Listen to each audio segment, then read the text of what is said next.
کبھی سوچا ہے کہ جو کام پہلے گھنٹوں بلکہ دنوں میں ہوتا تھا وہ اب منٹوں میں کیسے ہو سکتا ہے، خاص طور پر ایک عالم دین کے لیے؟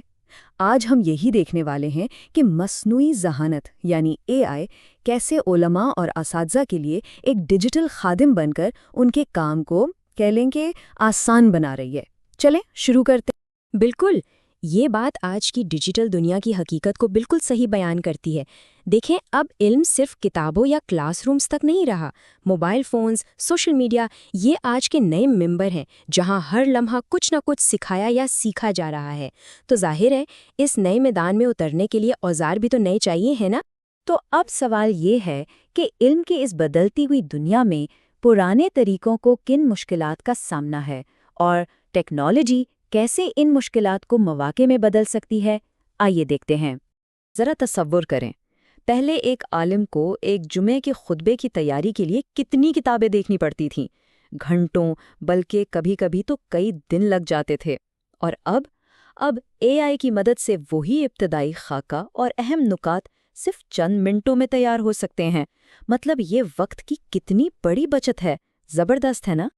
اچھا، یہاں ایک بہت اہم بات سمجھنی ہے۔ اے آئی استاد کی جگہ لینے نہیں آیا، بلکہ اس کا ہاتھ بٹانے آیا ہے۔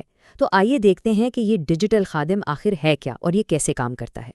تو یہ ڈیجیٹل خادم آخر ہے کیا؟ سیدھے الفاظ میں یہ ایک اے آئی ٹول ہے۔ یہ خود سے کوئی علم پیدا نہیں کرتا، نہیں، بلکہ جو علم عالم کے پاس پہلے سے موجود ہے، یہ اسے زیادہ اچھے، زیادہ مؤثر طریقے سے لوگوں کے سامنے پیش کرنے میں مدد دیتا ہے۔ یعنی یہ صرف کام آسان کرتا ہے، انسان کی جگہ ہرگز نہیں لیتا۔ اور یہی تو اصل بات ہے، ٹیکنالوجی صرف ایک اوزار ہے، اصل سرمایہ تو عالم کا اپنا علم، اس کا اخلاص اور اس کی سمجھ بوجھ ہے۔ اے آئی اس سرمایہ کو کئی گنا بڑھا سکتا ہے، اس کو چار چاند لگا سکتا ہے، لیکن اس کی جگہ کبھی بھی نہیں لے سکتا۔ ٹھیک ہے، تو جب یہ بات واضح ہو گئی کہ اصل چیز عالم کا علم اور اخلاص ہی ہے، تو اب دیکھتے ہیں کہ یہ ڈیجیٹل خادم عملی طور پر اس طاقت کو کیسے بڑھاتا ہے اور پڑھانے کے طریقے کو کیسے بدل رہا ہے۔ تو سبق کی تیاری کا نیا طریقہ کچھ اس طرح کا ہو سکتا ہے۔ سب سے پہلے اے آئی سے ایک بنیادی خاکہ اور کچھ اہم نکات لے لیے، ٹھیک ہے؟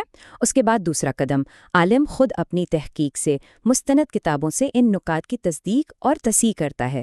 پھر تیسرے مرحلے میں وہ اس میں اپنی ذاتی ریسرچ، اپنے تجربات اور آج کے دور کی مثالیں شامل کرتا ہے، اور آخر میں ان سب کو ملا کر ایک زبردست، مربوط اور پرکشش سبق تیار ہو جاتا ہے۔ اس کی ایک بہترین مثال ہے گوگل کا نوٹ بک LM۔ یہ ایک ایسا زبردست ٹول ہے جس سے ایک ہی وقت میں کئی کتابوں کا مطالعہ کیا جا سکتا ہے۔ یہ ان کتابوں سے اہم نکات خود نکال کر دے دیتا ہے اور پھر ان نکات کو سلائیڈز یا مائنڈ میپس کی شکل میں ترتیب بھی دے دیتا ہے۔ کتنا کام آسان ہو۔ اور آج کل ایک اور بڑا مسئلہ ہے طلبہ کی توجہ حاصل کرنا۔ سادہ بورنگ ٹیکسٹ سے بھری شیٹس اب کام نہیں کرتی۔ یہیں پر اے آئی مدد کرتا ہے۔ یہ سادہ سی تحریر کو خوبصورت چارٹس، رنگین گرافکس اور منظم خاکوں میں بدل دیتا ہے۔ اس سے کیا ہوتا ہے؟ سبق سمجھنا بھی آسان ہو جاتا ہے اور یاد رکھنا بھی۔ لیکن ایک بہت بڑی رکاوٹ ہے۔ کئی اہل علم ایسے ہیں جن کے پاس علم کا سمندر ہوتا ہے، لیکن وہ یا تو کیمرے کے سامنے آنے سے گھبراتے ہیں یا پھر ان کے پاس ریکارڈنگ کا مہنگا سامان نہیں ہوتا۔ اور یہ ایک حقیقت ہے، یہ ایک بہت بڑا چیلنج ہے جس کا سامنا بہتوں کو ہے۔ تو پھر اس کا حل کیا ہے؟ کیا کوئی حل ہے بھی؟ جی ہاں، بالکل ہے، اور حل ایسا ہے جو شاید حیران کر دے۔ یعنی بغیر کیمرے کے، بغیر کسی مہنگے اسٹوڈیو کے، اعلیٰ معیار کی دعوتی ویڈیوز بنانا اب ممکن ہے۔ یہ ممکن ہوا ہے ہے جین اور کائبر جیسے اے آئی ویڈیو جنریٹرز کی وجہ سے۔ ان کا کمال یہ ہے کہ بس اپنی تحریر یا اپنی آواز ان ٹولز کو دیں اور یہ اس سے ایک مکمل پروفیشنل ویڈیو بنا دیتے ہیں۔ ذرا سوچیں، اس طرح کوئی بھی عالم اپنا پیغام دنیا بھر میں لاکھوں کروڑوں لوگوں تک پہنچا سکتا ہے، اپنے گھر بیٹھے۔ اور بات صرف یہیں ختم نہیں ہوتی۔ اے آئی کے اور بھی بہت سے فائدے ہیں، جیسے طلبہ کے سوالات کے جواب دینے کے لیے چیٹ باٹس بنائے جا سکتے ہیں، آن لائن کورسز بنائے جا سکتے ہیں، یہاں تک کہ ای بکس بھی لکھی جا سکتی ہیں۔ اور یہ سب چیزیں ایک عالم کے لیے خود کفیل ہونے اور ایک باعزت آمدنی کا ذریعہ بننے میں بھی مددگار ثابت ہو سکتی ہیں۔ چلیں اب اس سارے گفتگو کو سمیٹتے ہیں اور آخر میں اس اہم رشتے پر بات کرتے ہیں جو ٹیکنالوجی اور انسانیت یعنی ان نئے اوزاروں اور عالم کے اصل مشن کے درمیان ہے۔ اور شاید یہی اس ساری بات چیت کا نچوڑ ہے۔ اے آئی کسی کو عالم نہیں بناتا، عالم تو وہ اپنے علم، اپنے اخلاص اور اپنی محنت سے ہی بنتا ہے۔ اے آئی کیا کرتا ہے؟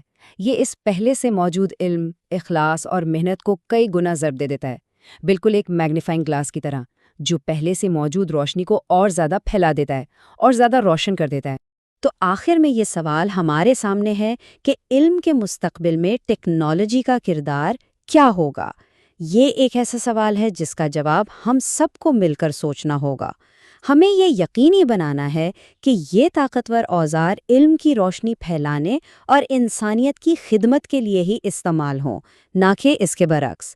یہ ایک ایسی سوچ ہے جس پر غور کرنا بہت ضروری ہے۔